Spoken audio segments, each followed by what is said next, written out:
Assalamu alaikum students, how are you? I hope you will be fine.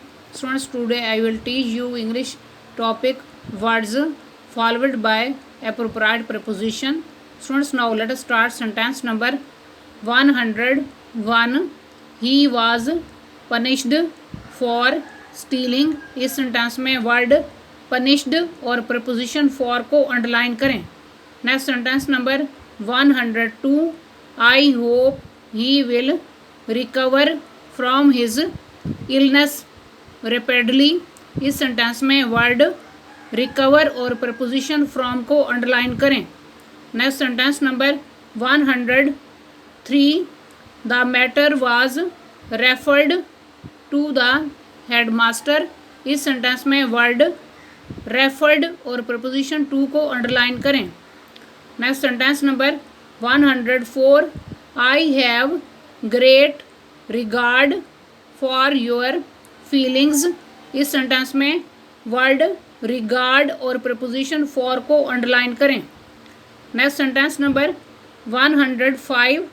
I am related to her. इस sentence में word related और preposition to को underline करें. Next sentence number 106. He always relies on his own efforts. इस sentence में word relies और preposition on को underline करें. Next sentence number 107. He sent a reply to my letter after a long time. इस sentence में word reply और preposition to को underline करें. Next sentence number 108. He got 4 seats reserved for us in Tezgam. इस sentence में word reserved और preposition for को underline करें.